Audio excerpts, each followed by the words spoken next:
Amigos telespectadores, voltamos nesse segundo bloco, naquele papo gostoso que nós estamos falando aqui com o Evaldo. Nós vamos falar várias coisas mais, só vamos concluir aquela parte do ensinamento que ele está nos passando sobre como aprender a trabalhar com mosaico. Ele já nos disse que ele trabalha em seu ateliê dando aulas, e o telespectador, eventualmente, quando conversa, fala assim: eu conheci uma pessoa que faz mosaico.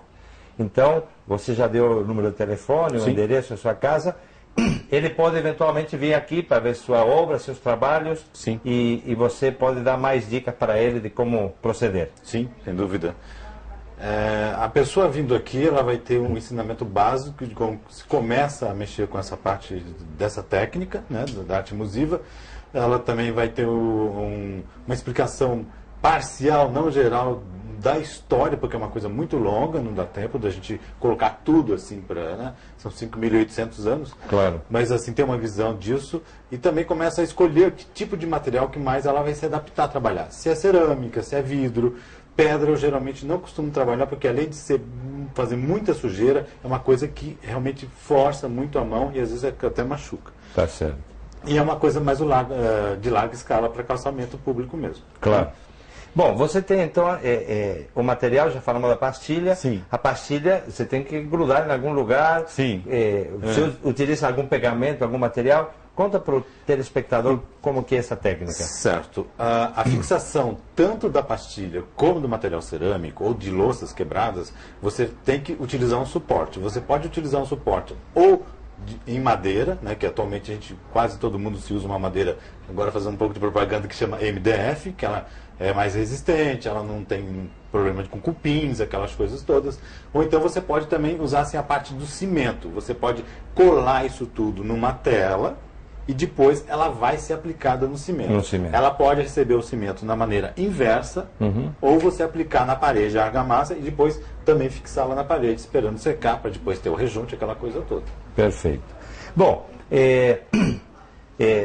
o telespectador sabe que o Laboratório Oswaldo Cruz está fazendo uma inauguração agora com uma exposição de vários artistas. E nós temos a sorte do Evaldo também vai se apresentar. Conta um pouquinho qual é a sua expectativa da sua apresentação.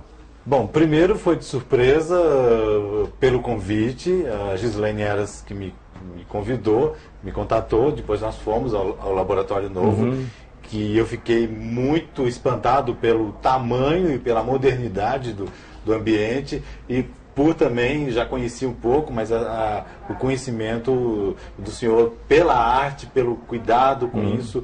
Então, tudo isso foi uma coisa puxando outra, e quanto mais espaços abrirem na cidade, a cidade está ficando muito grande, sobre essa parte de arte, eu acho muito interessante. É importante para o artista. É muito importante, porque o artista ele fica no seu ateliê, ele fica no seu ambiente de trabalho, e às vezes não encontra lugar para expor isso. Que existe as galerias oficiais, mas às vezes não tem tempo, o agendamento delas é muito complexo. Claro. Né? E a gente às vezes tem uma produção um pouco maior em um determinado ano, ou então às vezes tem coisas que dá para você, quer mostrar logo e fica guardado porque não tem espaço.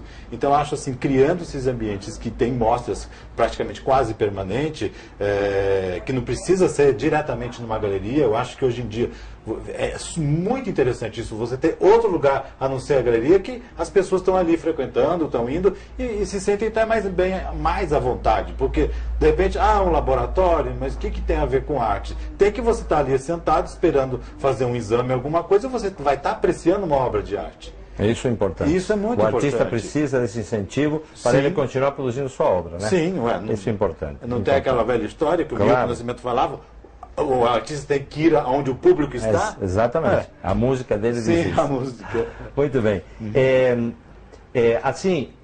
O telespectador, eventualmente, ele gostaria de ter um trabalho seu. Por exemplo, eu vi que quando você entra na sua casa, no seu ateliê, o número da sua rua está feito em mosaico. Isso. Então, eventualmente tem outras coisas que o telespectador poderá fazer na sua casa, uma bandeja, uma mesinha. Pode. Como é que ele faz? Ele tem que vir até você, você explica para ele como é que ele vai fazer, ou ele pode tentar por si próprio e ensaiar e depois falar para você assim, ó, eu tentei, deu mais deu certo, o que eu faço para melhorar? O que você recomenda? Eu sempre recomendo, hoje existe aquela velha banalização da arte musiva, né, da arte do mosaico. Porque algumas revistas, e às vezes nem sempre explicam a maneira correta de se fazer.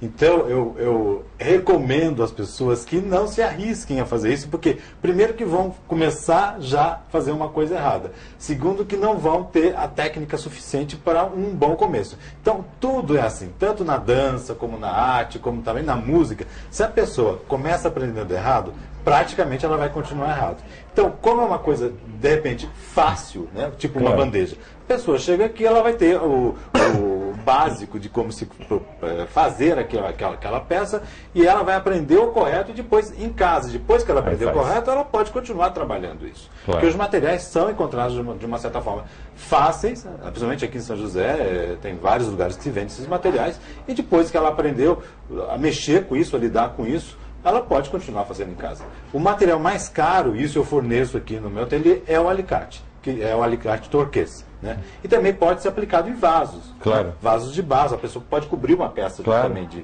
cerâmica. Com certeza. Bom, conta para mim o seguinte, Evaldo. Você tem uma expectativa como artista. Muitas vezes na sociedade essa expectativa se vê frustrada, porque o artista muitas vezes não consegue colocar seu trabalho. Então acaba, digamos, indo para um lugar onde a gente chama lugar comum. Vem alguém e fala assim, eu quero que você faça para mim essa peça, que você faça aquilo e tal. O artista se sente um pouco frustrado em relação a isso ou não? Porque você deixa praticamente fazer aquilo que vem do seu interior para passar a fazer coisas que vêm do interior de outros. Por uma necessidade, talvez, ou por uma circunstância. Como é que você percebe isso? Eu acho que dentro do artista ele tem que ter duas linhas de trabalho. Aquilo que ele faz de sua arte, ou aquilo que ele produz como a sua linha de trabalho, e aquilo que ele vai receber de encomendas. Eu já fiz vários logotipos, várias logomarcas, inclusive, então isso é uma coisa que a pessoa pede. Então você tem que seguir. Se é uma logomarca, se é um nome de um restaurante ou de uma empresa, alguma coisa, você não tem como fugir. Então é aquela velha história. Não é porque é aquilo que você está fazendo de dentro, que está saindo de dentro pela arte, que vai ter alguma diferença. O trabalho é o mesmo. Se você está fazendo, por exemplo, o nome de uma empresa, a logomarca da empresa, você vai ter o mesmo esmero, o mesmo trabalho quando você está fazendo um trabalho artístico. Pelo menos eu não diferencio nada. Não me incomodo também de ter que estar fazendo esse tipo de coisa. Até eu acho que é muito importante, porque a pessoa que sabe fazer aquilo é ela que vai fazer, não vai ter outro.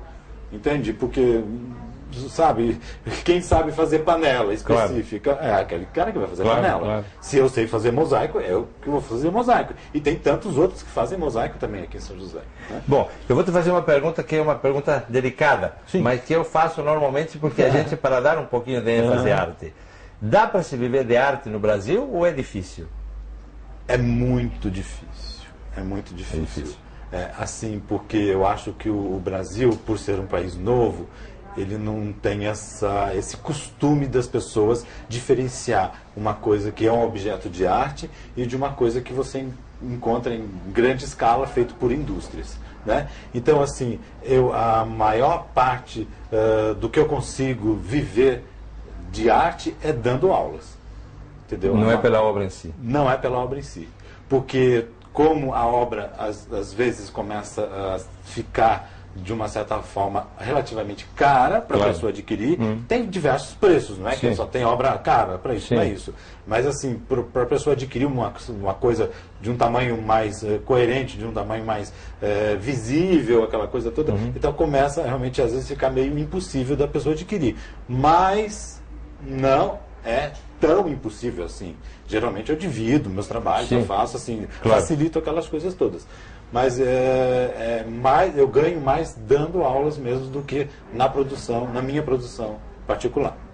Bem, quando a gente vê um quadro ou uma música, uma partitura e tal, a gente vê que o artista bota a sua assinatura. Sim. No mosaico, aonde que vai a assinatura do autor? Aonde que vai Eu tenho uma logomarca que, depois de um certo tempo de trabalho, né, eu estou com 35 anos de carreira, e depois de um certo tempo você é aceito por certas instituições.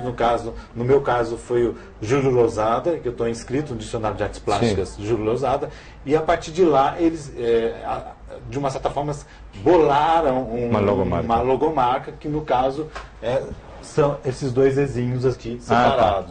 Legal. Que geralmente eu coloco. Isso que identifica a sua obra. Isso que identifica a minha obra. Antes eu escrevi o meu nome com um Ezinho do lado, porque não tinha eu não tinha conseguido essa conquista, né? Certo. E agora, com essa inclusão nesse dicionário, a minha logomarca é essa aqui. Muito bem. Nós temos 1 minuto de tempo antes de finalizar o nosso programa. Nesse minuto eu costumo dar para o entrevistado falar o que vier da alma para o nosso público telespectador. Nossa. Pode falar, o que vier na sua alma. Eu acho que hoje em dia, com toda a modernidade que nós estamos tendo via internet, as facilidades que a tecnologia também traz, as pessoas estão ficando muito acomodadas e não estão indo atrás da coisa até lúdica do fazer. Eu acho que isso que é importante, o que me chamou muita atenção na arte musiva é o detalhe de você, às vezes, destruir uma coisa para confeccionar um objeto de arte. Então, muitas vezes eu pego o objeto, vou ter que partir, vou ter que cortar para fazer uma obra de arte. Então, assim, as pessoas hoje em dia estão acostumadas a apertar botão, né? Você está no seu controle remoto, você aperta o botão, você está no computador, você aperta uma tecla no seu mouse, aquela coisa toda. Então, assim, as pessoas estão ficando preguiçosas. E o que eu posso fazer com as minhas mãos? O que eu posso fazer usando o meu cérebro, a minha imaginação, a minha emoção e com as minhas mãos? As crianças hoje em dia estão elas não brincam mais, né? A brincadeira é uma coisa, é a internet, assim, nada contra. Eu acho que foi a melhor coisa que se inventou no século passado e ainda continua, vai evoluir aquela coisa toda. Mas as pessoas não podem esquecer dessas técnicas manuais. O mosaico é uma técnica que você parte da destruição, do caos, para você transformar em arte. Isso me acalma profundamente, isso acalma a pessoa, isso me relaxa. Às vezes eu não estou aqui querendo fazer uma obra, quando eu vejo, eu comecei às 18 horas, eu vou ver, já estou em 2 da madrugada. E nem vi o tempo passar. Então isso que é legal, porque isso também desestressa muitas pessoas. As pessoas ficam estressadas porque ficam horas diante do computador, horas diante do seu serviço, e não fazem uma coisa diferente. Eu acho que essa coisa diferente está e sempre esteve dentro da arte.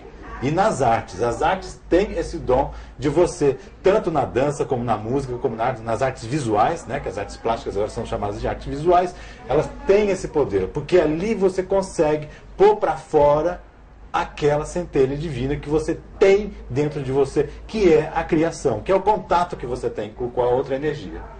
Muito bem. Nós chegamos ao final do nosso programa, agradecemos profundamente o Evaldo, a aula que nos deu, tanto uma aula, digamos, de técnica como moral, e esperamos proximamente poder entrevistá-lo novamente para ele continuar passando para o telespectador tudo aquilo de bom que ele sabe aqui em São José dos Campos. Até o próximo programa, muito obrigado pela sua audiência.